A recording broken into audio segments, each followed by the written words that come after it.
아주 게으르고 불성실한 청년이 있었습니다. 누구보다도 그 부모가 걱정을 참 많이 했는데, 그러다가 오렌지 농장에 취직을 시켜줬다 그래요. 이 청년이 해야 될 일은 굉장히 간단했습니다. 그러니까 수북하게 쌓여있는 그 오렌지 중에서 크고 모양이 좋은 것은 과일 가게로 보내야 되니까 오른쪽으로 놓고, 작고 못생긴 것은 갈아서 주스를 만들어야 되니까 왼쪽으로 분류하는 굉장히 단순한 작업이었어요. 이 정도 일이라면 누구라도 할 수 있겠다, 그렇게 생각을 한 거예요. 근데 이 청년이 하루 일하고 그만뒀어요. 못하겠다 하고 포기했습니다. 그 이유가 뭐냐면 하루 종일 수천 번 선택하고 결단하는 것이 너무 힘들어서, 그게 힘들어가지고 못하겠다 그랬대요. 사실은요, 조금 범위를 좀 넓혀보면 우리는 살아가면서 정말 많은 것을 선택하고 결단해야 됩니다. 전공을 선택하고 진로를 선택하고 직장과 또 배우자와 여러 가지 상황을 선택하는데, 인생은 그래서 선택입니다. 그리고 무엇을 선택하느냐에 따라서 인생이 달라져요. 가장 중요한 것은 신앙의 선택입니다. 그렇죠? 우리가 세상에서 선택하는 것은 잠시 동안이지만 신앙은 영생을 좌우하는 거예요. 신앙은 우리의 인생을 바꿀 뿐만이 아니라 사망에서 생명으로, 지옥에서 천국으로 우리를 인도해요. 그래서 우리는 반드시 바른 신앙, 바른 믿음을 선택해야 됩니다. 바른 믿음 생활과 신앙을 선택해야 돼요. 세계적인 테너 파바로티는 어릴 때부터 음악적인 재능을 많이 가지고 있었습니다. 당시에 그 빵을 팔던 그 아버지가 그의 어린 재능을 보고 관심을 가지고 키워줘야 되겠다, 그렇게 생각을 했어요. 근데 파바로티는 그 노래만 잘하는 것이 아니라 공부도 굉장히 잘했어요. 공부하는 것에도 굉장히 관심이 많았답니다. 졸업이 다가올 때에 파바로티가 고민을 하는 거예요. 성악을 할 것인가 아니면 공부, 특별히 교육학을 동시에 하고 싶은데 선택을 하기가 어려운 것입니다. 그때 아버지가 그 파바로티 방에 들어가서 이렇게 했대요. 방에 있던 의자 2개를 멀리 떼어놓고, 그리고 아버지가 이렇게 이야기하는 거예요. 얘야, 이처럼 멀리 떨어져 있는 의자 위에 동시에 앉으려면 너는 바닥에 떨어지고 만다. 의자에 앉으려면 반드시 한 개를 선택해야 되고 그건 네가 선택해야 된다, 그렇게 이야기했답니다. 결국 파바로티가 현실을 받아들이고 심사숙고 끝에 성악, 노래하기로 선택을 했고, 그것이 그의 인생 가운데 가장 탁월한 선택이었습니다. 하지만 선택을 잘 못해서 그 뜻을 이루지 못한 경우도 우리가 너무나 많을 것입니다. 자, 이렇게 선택이 중요한 것인데, 자, 그렇다면 우리가 믿는 하나님이 진리예요. 여러분 믿습니까? 하나님이 진리예요. 그리고 우리는 그 하나님의 뜻을 믿고 살아가는 그리스도인이라면 우리의 선택과 세상 사람들의 선택이 다르지 않겠습니까? 우리가 더 유리하지 않겠습니까? 우리의 선택의 기준이 더 분명하지 않겠습니까? 네, 그렇다는 것입니다. 자, 오늘 본문은 그의 인생 가운데 아주 의미 있는 결정을 내린 믿음의 사람이 소개가 되고 있습니다. 그의 이름이 바로 모세입니다. 모세는 아주 위대한 결정을 내렸고, 그 결정으로 그가 큰 믿음의 사람이라는 것을 보여주었어요. 자, 이러한 모세의 삶을 통해서, 그의 선택을 통해서 보여지는 믿음의 모습, 어떤 모습일까요? 자, 첫째로 믿음은 세상을 거절하는 것입니다.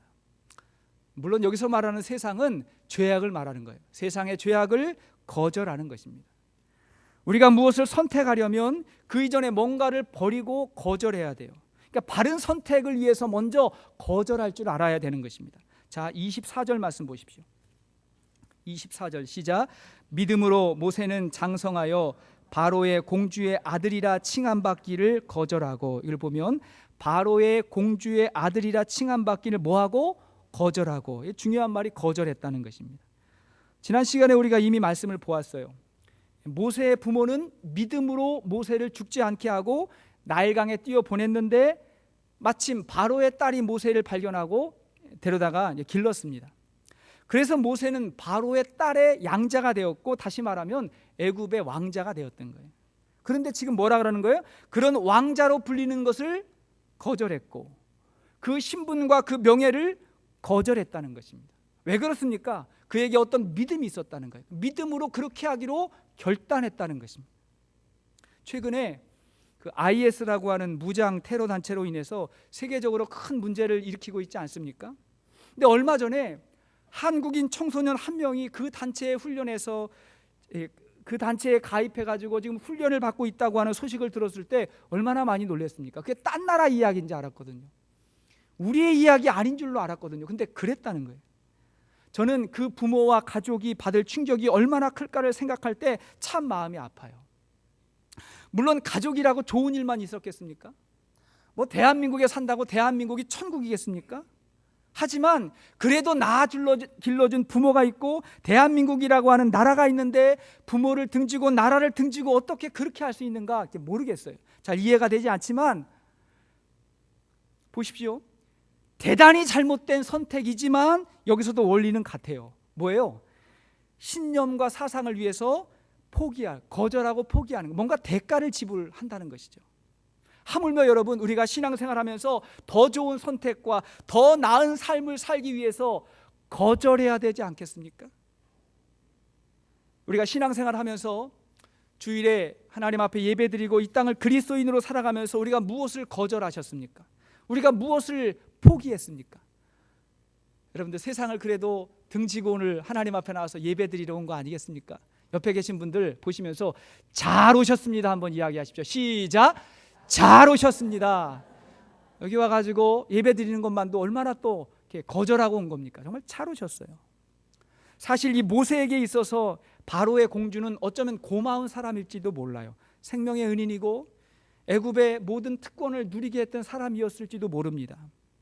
그럼에도 불구하고 모세는 자기의 생명을 친어머니가 믿음으로 살려주셨어요. 믿음으로 살려주셨고 애굽 땅에서 자라게 하신 하나님의 섭리를 생각할 때에 이제 때가 되었다는 것을 그가 알았던 거예요. 자, 사도행전 7장 22절 이하의 말씀을 보십시오.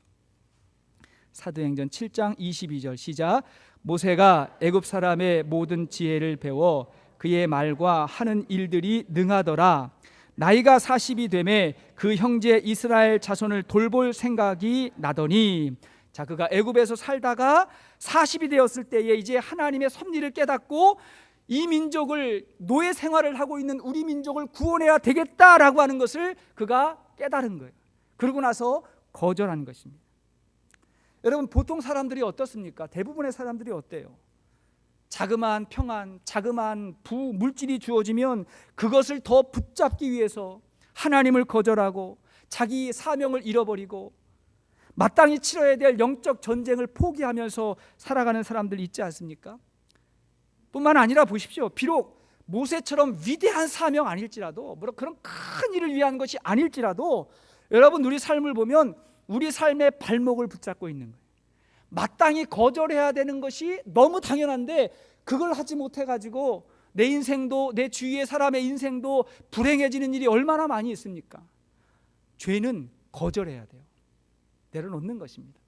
제가 지금 생각하니까 참 말도 안 되는 이야기인데 그래도 잊지 않아요. 이 이야기는 저희 어머니께서 어릴 때 저에게 해주신 말씀입니다.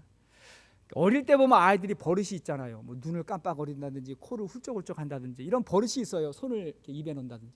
그러니까 제가 잠깐 다리를 흔드는 버릇이 있었던 것 같아요. 다리를 떠는 버릇이 있어요. 그러니까 안 좋잖아요. 어느 날 저희 어머니께서 말씀하셨어요. 천영아, 천영아. 그러면서 옛날에 어느 나그네가 어느 마을에 여행을 하는데 어느 집에 들어가가지고 그 집에서 하룻밤 묵게 됐단다. 근데 그 집에 가 보니까 이 사람이 이렇게 이 집도 괜찮고 이렇게 사람들도 착하고 이렇게 성품도 좋고 참 좋아서 분명히 잘 살아야 됨에도 불구하고 찢어지게 가난했대요. 그 이유가 무엇일까? 분명히 잘 살아야 되는 집인데 찢어지게 가난해서 뭐가 문제일까 하고 봤더니 다리를 떨더라. 그래가지고 이 나그네가 그 사람의 다리를 분지르고 그냥 도망가 버렸대요. 다리를 분지르고 도망갔더니 그것 때문에 다리를 못 흔들었대요. 그러고 나니까 그 집이 부자가 됐더라 하는 믿거나 말거나 이야기인데 그 생각이 나는 거예요. 그 교훈이 뭐냐면 이거예요. 그 사람의 삶을 보면, 인생을 보면 정말 그것만 내려놓으면, 그것만 포기하면, 그것만 단절하면 정말 잘 살 수 있는데 다 아는데 그걸 선택하지 못해서 그의 인생을 붙잡고 있는 그것이 있다는 것입니다. 게으른 사람은 조금 일찍 일어나야 될 것이고 너무 노는 것 좋아하는 사람은 시간을 조절해야 할 것이고 끊고 포기해야 될 것이 있다는 것입니다. 자, 잠언 28장 13절 이하의 말씀 보십시오. 잠언 28장 13절 시작. 자기의 죄를 숨기는 자는 형통하지 못하나 죄를 자복하고 버리는 자는 불쌍히 여김을 받으리라. 자, 자복하고 버리는 자는 불쌍히 여김을 받는다. 자, 이사야서 55장 7절 시작. 악인은 그의 길을, 불의한 자는 그의 생각을 버리고 여호와께로 돌아오라. 그리하면 그가 긍휼히 여기시리라. 어떻게 해요? 그의 생각을 버리고 돌아오라. 거절하는 것입니다. 이것이 첫 번째예요. 자, 그런가 하면 두 번째, 믿음이 무엇입니까? 믿음은 거절하는 것뿐만이 아니라 더 좋은 것을 선택하는 거예요. 사실은 선택하기 위해서 거절하는 것입니다. 자, 25절 말씀을 보십시오. 25절 시작. 도리어 하나님의 백성과 함께 고난받기를 잠시 죄악의 낙을 누리는 것보다 더 좋아하고, 보세요. 하나님의 백성과 함께 고난받기를 더 좋아하고, 뭘 좋아한다고요? 고난받는 것을 더 좋아했다. 그러니까 모세가 거절한 이유는 여기서 더 좋은 게 있었다는 거예요. 더 좋은 것을 그가 선택했어요. 어떤 사람은 신앙생활하는 것을 아주 재미없고 따분한 삶으로 착각을 합니다. 근데 여러분, 절대로 그렇지 않습니다. 신앙생활은 아주 재미있는 거예요. 그리고 재미를 넘어서 진정한 기쁨을 발견하는 거예요. 전에 알지 못했던 진정한 더 좋은 삶을 발견하는 것입니다. 예수 안 믿는 사람들이 종종 이야기하죠. 예수 믿는 사람들 무슨 재미로 사냐고, 무슨 재미로 사냐고 이렇게 말해요. 우리는 이렇게 말합니다. 인생이 얼마나 재미가 없으면 저렇게까지 해야 될까? 얼마나 재미가 없으면 먹고 마시고 취하고 흔들고 땡기고 돌고 얼마나 재미가 없으면 그렇게까지 해야 될까? 안 그래도 재밌는데, 안 그래도 기쁨이 있는데, 평상시에 삶 가운데 대화만 하고, 그죠? 얼마나 기쁨이 많습니까? 저는 예수 믿고 사는 게 너무 재밌어요. 너무 기뻐요. 주님의 사명을 감당하는 삶이 얼마나 귀한지를 몰라요. 여러분 기억하십시오. 우리가 마땅히 해야 할 일을 하지 않으면 하지 말아야 할 일을 하게 되는 것입니다. 반대로 마땅히 해야 할 일을 하면 하지 말아야 할 일을 거절하게 되는 것입니다. 그래서 무언가를 하나님 앞에서 하는 게 중요한 거예요. 그래서 순종이 그렇게 중요하다는 거예요. 다시 한번 25절의 말씀을 다시 보면, 모세에게 있어서 더 좋은 게 뭐예요? 하나님의 백성과 함께 고난받는 거다, 이렇게 이야기를 했어요. 이 말이 여러분 무슨 말입니까? 지금 하나님의 백성이 애굽에서 노예 생활하고 있어요. 갖은 노역과 고난에 시달리고 있었습니다. 그들을 구원하라고 하는 하나님의 사명이 모세에게 임했어요. 그래서 모세는 그들과 함께 그 애굽을 떠나서 광야로 나아갑니다. 그들을 인도합니다. 그 광야를 지금 뭘로 표현한 거예요? 고난이라고 이야기한 거예요. 그 광야를 거쳐서 어디로 갑니까? 가나안 땅으로 가는 거예요. 그게 더 좋은 것이다, 그렇게 이야기한 것입니다. 자, 계속해서 26절을 보십시오. 26절 시작. 그리스도를 위하여 받는 수모를 애굽의 모든 보화보다 더 큰 재물로 여겼으니 이는 상 주심을 바라봄이니라. 여기를 보면 그리스도를 위하여 받는 수모를 더 큰 재물로 여겼다. 자, 그리스도를 위해서 받는 수모가 있었다는 거예요. 사실 모세는요, 그리스도를 자세하게 몰랐습니다. 시대가 다르기 때문에, 예수님이 아직 오시지 않았기 때문에 그리스도를 잘 몰랐어요. 그럼에도 불구하고 성경이 이렇게 말하는 의미가 무엇이겠습니까? 하나님의 백성을 인도하고 섬기는 것이 곧 그리스도를 위한 삶이라고 말하는 거예요. 그렇다면 우리가 그리스도를 위해서 산다고 할 때, 하나님의 영광을 위해서 산다고 할 때 무슨 의미겠습니까? 그게 추상적으로 하는 이야기가 아니라 그리스도를 위해서 산다고 하는 것은 하나님이 사랑하는 백성을 구원하고 그를 인도하고 그를 섬겨서 믿음 생활 잘할 수 있도록 도와주는 것, 그것이 그리스도를 위한 삶인 것입니다. 여러분, 세상에서 가장 귀한 게 사람이잖아요. 사람보다 더 귀한 게 어디 있습니까? 한 영혼이 천하보다 귀하다고 했는데, 그 한 영혼을 구원하기 위해서 예수님께서 십자가에 달려 돌아가셨는데, 그 한 영혼을 위해서 그를 섬기며 구원하며 살아가는 것이 진정 그리스도를 위한 삶이 아니겠습니까? 그리스도를 위한 수모를 그가 받았다, 더 귀하게 여겼다는 것입니다. 그러면 삶의 가치가 달라지는 거예요. 삶의 품격이 달라지는 것입니다.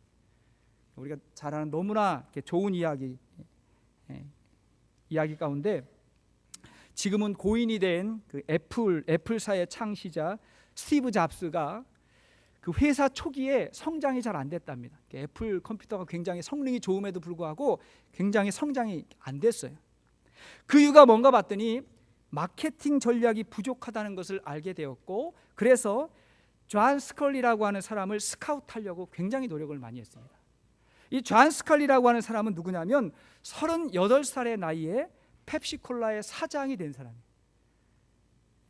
굉장히 탁월했던 사람. 뭐가 탁월했냐? 그 당시에 그 젊은 세대를 공략하는 탁월한 광고 전략으로 인해서 잠시나마 펩시가 코카콜라를 밀어내고 1위 자리를 차지하게 했던 그 사람이었어요. 그 공로로 그가 이제 사장 자리까지 올라가게 된 것입니다. 말할 것도 없이 존 스컬리는 너무나 많은 명예와 재산을 얻게 됐어요. 젊은 나이에. 그런 자리를 놓고 어디로 옮기겠습니까? 40대 중반인데 어디로 옮기겠습니까? 스티브 잡스가 그를 붙잡기 위해서 설득을 하는데 계속 설득을 해도 움직이질 않는 거예요. 움직이질 않아가지고 마침내 스티브 잡스가 이렇게 이야기를 했대. 뭐라고 말했냐면, 당신은 어린이들에게 설탕물이나 팔면서 나머지 여생을 허비하시겠습니까? 아니면 이 세상을 바꾸는 일에 자신을 던지겠습니까? 이렇게 말했다는 거예요. 뭐예요? 콜라 누가 먹습니까? 애들 먹으면서 그 이나 썩고 그저 설탕물 아니에요. 그거나 팔면서 인생을 허비하겠습니까? 세상을 바꾸는 일에 참여하시겠습니까? 이렇게 얘기를 했더니 존 스컬리 마음이 움직였다는 거예요. 바뀌었다는 것입니다. 그죠? 의미 있는 이야기라고 생각합니다. 어떤 사람의 선택을 보면 그의 가치관이 보이고 그의 비전이 보이고 신앙이 보이는 거예요. 그가 어떤 신앙을 가지고 있는가, 그게 선택을 통해 보이는 것입니다. 믿음의 사람은 단지 돈 때문에만 움직이지 않습니다. 단지 세상의 명예 때문에만 선택하지 않습니다. 그것보다 더 가치 있고 고상한 것을 선택합니다. 그게 더 좋은 거예요. 그걸 이야기하는 거예요. 그래서 믿음의 사람은 어떤 걸 선택할 때 세 가지를 먼저 생각해야 된다고 생각합니다. 세 가지. 첫째는 뭐냐면, 첫째, 하나님이 기뻐하시는가, 이 상황을 하나님이 기뻐하시는가를 생각하고, 두 번째는 뭐냐면 믿음 생활에 도움이 되는가, 내가 믿음 생활하는데 이게 도움이 되는 건가를 생각하고, 세 번째, 이것이 옳은 것인가, 누가 생각해도 옳은 것인가를 생각하고 선택하는 것입니다. 그러면 저와 여러분이 하나님의 나라와 그의 의를 위해서 살아가고 있다고 생각합니다. 자, 그런데 생각해 보면 왜 세상 사람들이 보다 가치 있고 더 좋은 인생을 살아가기 위해서 마땅히 거절해야 될 죄를 선택할까요? 왜 그걸 선택할까? 그 이유가 25절에 나와 있어요. 자, 25절을 다시 보면, 도리어 하나님의 백성과 함께 고난받기를 잠시 죄악의 낙을 누리는 것보다 더 좋아하고, 여기 보십시오. 잠시 죄의 낙을 누린다 그랬어요. 그러니까 죄에는 뭐가 있다는 거예요? 낙이 있다는 거예요. 죄의 낙을 누린다. 그러니까 죄에는 쾌락이 있고 재미가 있다는 거예요. 그것 때문에 포기하지 못한다는 거예요. 죄 짓는 것이 스릴 있고 즐겁습니다. 그래서 그 낙을 거절하지 못한다. 여기서 중요한 말이 근데 뭐냐면 잠시라는 말이에요. 잠시. 그게 언제라고요? 잠시 동안. 잠시라는 말은 뭐예요? 조금 있으면 없어진다는 거예요. 잠시의 쾌락이 지나면 반드시 심판이 옵니다. 영적인 논리예요. 그건 잠시다. 자, 로마서 6장 23절 말씀 보십시오. 로마서 6장 23절 시작. 죄의 삭은 사망이요 하나님의 은사는 그리스도 예수 우리 주 안에 있는 영생이니라. 자, 죄의 삭은 사망이다. 죄의 결과가 있다는 거, 사망이라는 것입니다. 사망이라. 그러니까 더 좋은 것을 알아야 이걸 포기할 수 있어요. 어떤 교회 학교 아이에게 선생님이 회개가 뭐냐고 질문을 해서, 얘들아 회개가 뭐냐 이렇게 질문을 했더니 한 아이가 손을 번쩍 들고 이렇게 대답했대요. 예, 선생님, 회개는요, 옛날에 좋아하던 것을 지금은 싫어하고 옛날에 싫어하던 것을 지금은 좋아하는 것입니다. 이렇게 이야기했대요. 그래서 모세는 잠시 세상의 낙을 버리고 뒤로 하고 하나님의 백성을 섬기고 구원하며 그들과 함께 고난받기를 선택한 것입니다. 이것이 믿음이었어요. 자, 세 번째 중요한 믿음의 원리 무엇일까? 그래서 우리의 믿음은 바라보는 것입니다. 자, 어디를 바라봐요? 하나님을 바라보고 그 하나님의 나라를 바라보는 것입니다. 믿음은 바라는 것들의 실상이요 보이지 않는 것들의 증거라고 했죠. 지금 존재하지 않습니다. 아직 이루어지지 않았어요. 자, 그러나 믿음의 사람은 지금 존재하고 이미 이루어진 것으로 여기고 살아가는 거예요. 자, 그럴 때 보는 게 달라요. 자, 보는 게 달라요. 자, 26절과 7절을 보십시오. 26절 27절 시작. 그리스도를 위하여 받는 수모를 애굽의 모든 보화보다 더 큰 재물로 여겼으니 이는 상 주심을 바라봄이라. 믿음으로 애굽을 떠나 왕의 노함을 무서워하지 아니하고 곧 보이지 아니하는 자를 보는 것 같이 하여 참았으며. 자, 왕을 무서워하지 않고 누구를 봤다는 거예요? 보이지 아니하는 자를 보는 것 같이 살았다. 그 누구예요? 하나님. 그 하나님을 보면서 살았어요. 그리고 그 하나님이 26절 하반절 보십시오. 이는 상 주심을 바라봄이라. 자, 히브리서 11장에서 굉장히 많이 강조하는 거죠. 하나님의 상급, 하나님의 나라의 축복을 바라보면서 무서워하지 아니하고 믿음으로 선택하고 결정했다는 거예요. 그게 믿음의 삶입니다. 만약 사람들이요, 이 세상의 부귀와 영화만 영원하고 그것이 이 땅에서의 유일한 의미요 목적으로 여긴다면 세상에서의 우리의 삶은 시기와 질투와 미움과 갈등과 배신과 분쟁이 끊이지 않을 것입니다. 그러나 믿음의 사람은 영원하지 않은 것에 너무 과하게 집착하지 아니하고 영원한 진리와 영원한 보화의 소망을 두고 살아가는 거예요. 그래서 보는 것이 달라요. 보는 것이 다르니까 계산이 다른 거예요. 계산 안 하는 거 아니에요. 근데 계산이 달라요. 예수님이 부활하신 다음에 제자들에게 나타났을 때 도마가 그 자리에 없었죠. 도마가 나는 부활한 예수님을 진짜 보지 않으면 내가 믿지 못하겠다, 그렇게 버틸 때 부활의 주님이 도마에게 나타나서 보여주셨어요. 손에 못자국과 허리에 창자국을 보여주시고 그때 도마에게 뭐라고 말씀하셨어요? 너는 나를 본고로 믿느냐? 보지 못하고 믿는 자가 복되다 하시면서 믿음의 가장 중요한 원리를 여기서 말씀해 주신 거예요. 믿음은 보고 믿는 게 아니에요. 믿고 보는 거예요. 믿으니까 다르게 보이는 거예요. 다르게 보이니까 다르게 사는 거예요. 그래서 세상을 살아가는 방법이 다르고 계산이 다른 거예요. 여러분, 이게 보여야 됩니다. 이게 보여야 돼요. 한국교회 이 100주년 기념교회를 담임하시는 이재철 목사님이 계세요. 요즘에 그 젊은 신학생들에게 존경하는 목사님 누굽니까 이렇게 뭐 인기 투표 같은 거 하면, 저는 LA에 있기 때문에 잘 모르고 한국에 있는 분들 하면 뭐 5명 중에 한 명은 꼭 이분이 이재철 목사님 이름이 이제 들어갑니다. 이분은 젊은 시절에 제법 큰 출판사 사장을 하시면서 소위 말하는 세상 성공을 조금 누린 분이에요. 어릴 때부터 신앙이 있었지만 이렇게 세상에 성공하고 보니까 그게 보이지 않고 세상의 쾌락에 취해서 허랑방탕하게 살다가, 정말 허랑방탕하게 살다가 어느 날 우리 주님께서 사도 바울처럼 그분을 부르셨어요. 정말 바울처럼 그분이 예수님이 나타나셔서 그분의 인생을 붙드셨어요. 그걸 알고 신앙이 있었기 때문에 또 그런 결정을 하셨겠죠. 그걸 알고 이제 모든 걸 다 접고 40이 다 된 나이에 그러니까 거절한 거예요. 모세처럼 거절을 하고, 이분은 그래도 목회자를 하려고 그런 건 아니고 남은 인생 하나님 위해서 드리고 싶은데 뭘 할까 하다가 신학 공부를 하자 해가지고 이제 공부를 시작하셨다가 지금은 이제 목회와 저술 활동을 활발하게 하고 계십니다. 근데 그분의 글을 읽다 보니까 이런 내용이 있어요. 어느 목사님이 이재철 목사님에게 농담 반 진담 반으로 이렇게 말씀을 하신 거예요. 이 목사님은 어떻게 그 모든 것을 다 내려놓고 누릴 수 있는 기득권에 연연하지 않고 자꾸 버리고 떠나십니까? 그러면서 이 목사님은 계산도 할 줄 모릅니까? 이렇게 얘기한 거예요. 가까우니까 얘기한 거예요. 이 목사님은 계산도 할 줄 모릅니까? 이렇게 이야기하고 나서는 자기 스스로 잠시 후에 조금 지나고 나서 스스로 또 이런 말을 하더래요. 아니, 어쩌면 이 목사님이 계산에 가장 밝아서일지도 모르죠, 그러더래요.